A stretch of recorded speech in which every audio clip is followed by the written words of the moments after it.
country far away ran a stream, and by this stream stood a mill. The miller's house was nearby, and the miller, you must know, had a very beautiful daughter. She was shrewd and clever, and the miller was so proud of her that one day he told the king, who happened to be hunting in the nearby woods, that his daughter could spin straw into gold.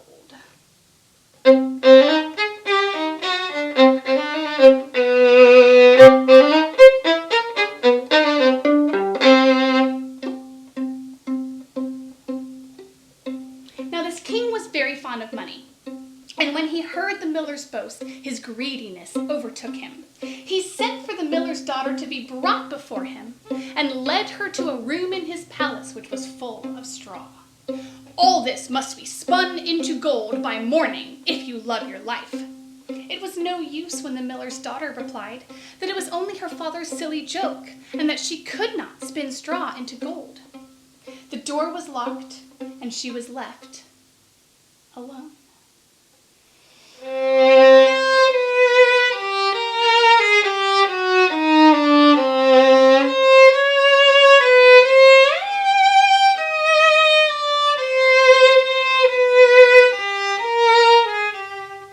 She sat down in one corner of the room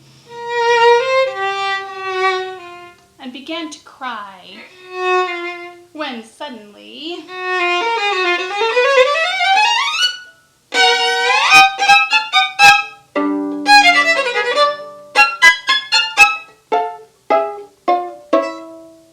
the door opened, and a droll-looking little man hobbled in, saying, "Good evening to you, my lady.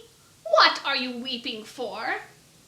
"Alas," she cried, "I must spin this straw into gold, and I don't know how."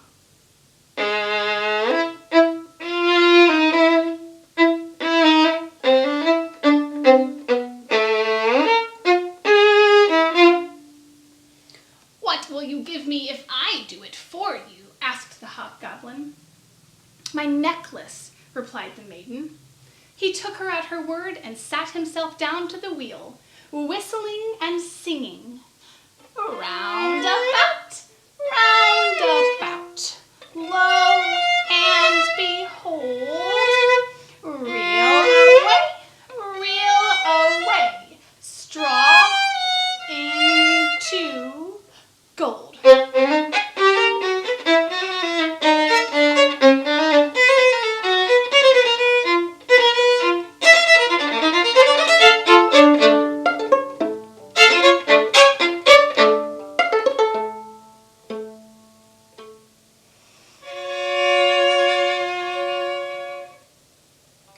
And round about the wheel went merrily. The work was finished quickly, and the straw was spun into gold.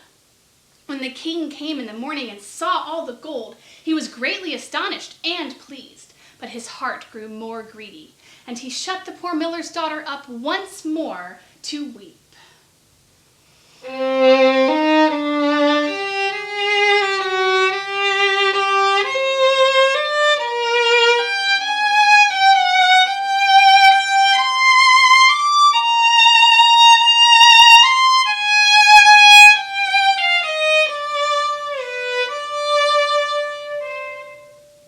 But the dwarf soon opened the door and said, "What will you give me to do your task?" "The ring on my finger," she replied. And so the little friend took the ring and began to work and spin again, whistling and singing, "Round about, lo and behold, reel away, straw into gold."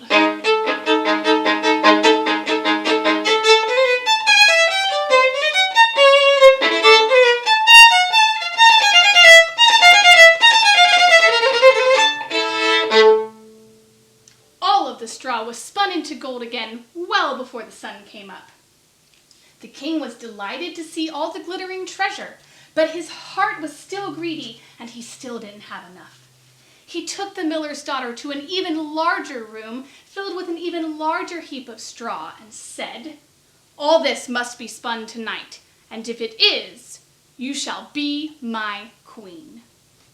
As soon as the door was closed, the little man came in.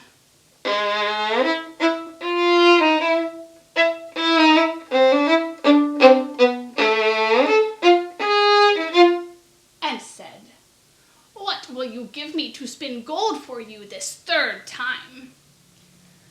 "I have nothing left," the maiden replied. "Then say you will give me," said the little man, "the first child you have once you become queen." "I may never have a child," thought the miller's daughter, and realizing that she had no other options, said that she would do as he asked.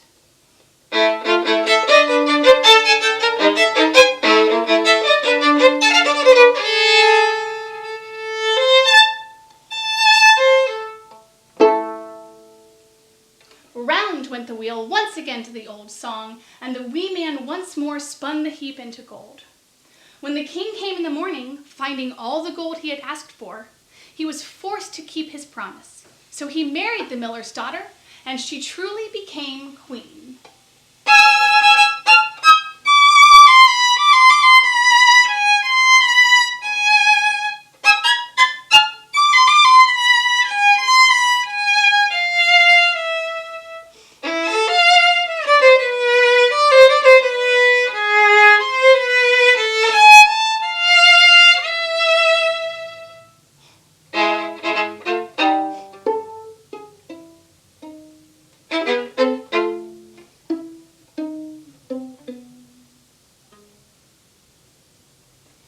The queen was very happy at the birth of her first child, and she forgot all about the little man and her promise. But one day as she was playing with the baby, the tiny man returned and reminded her of their agreement. Then she grieved sorely at her misfortune. She promised him the wealth of the entire kingdom if he would release her from her promise, but it was no use.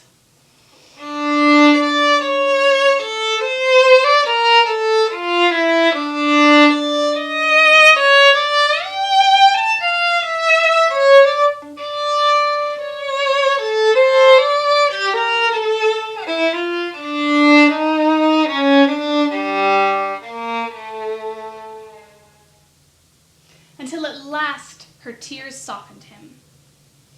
"I will give you 3 days' grace, and if during that time you tell me my name, you may keep your child."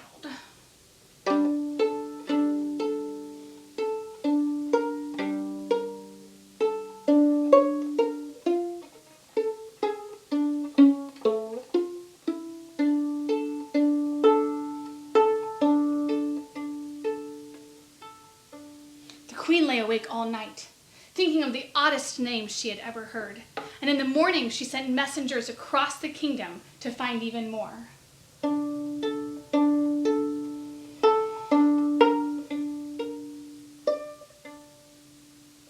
The next day the little man came, and she guessed Timothy, Ichabod, Benjamin, Jeremiah, and all the other names that she could remember. But to each and every one he said, "Madam, that is not my name."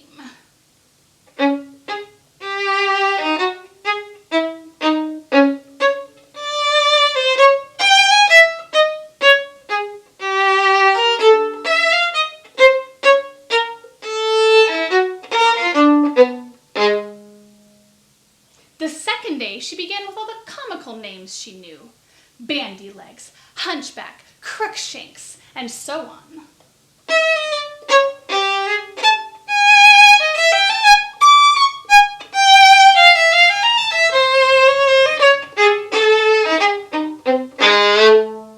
But the little gentleman still said to every one, "Madam, that is not my name."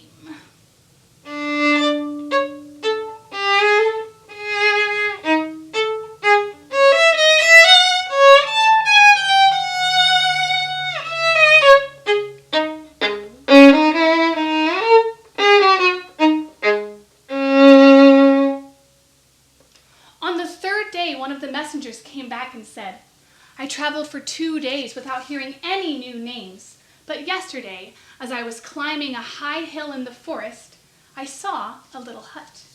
In front of the hut, there burned a fire, and around the fire, a funny little man danced upon one leg and sang.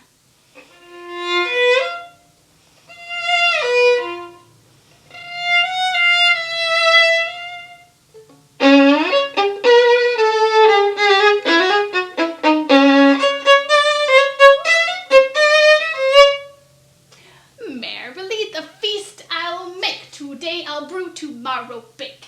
Merrily I'll dance and sing, for the next day will a stranger bring. Little does my lady dream, Rumpelstiltskin is my name. Little does my lady dream, Rumpelstiltskin is my name.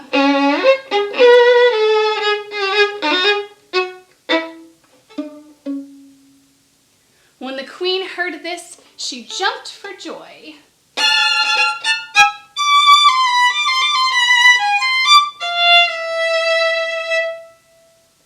And as soon as her little friend came back, she sat down upon her throne and invited the whole court in to enjoy the fun. The nurse stood by her side with the baby in her arms, looking sad as though the baby were about to be given up.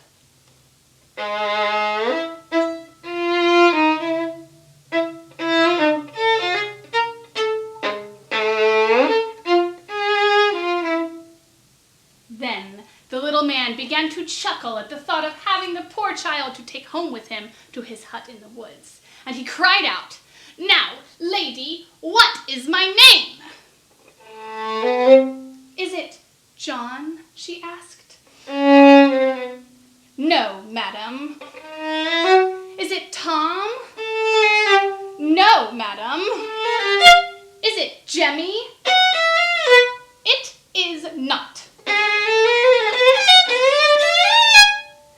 "Is your name Rumpelstiltskin?" asked the lady slyly. "Some witch told you that! Some witch told you that!" cried the little man.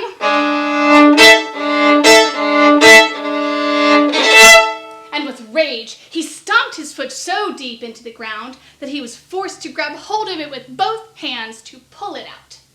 Then he did his best to leave the court.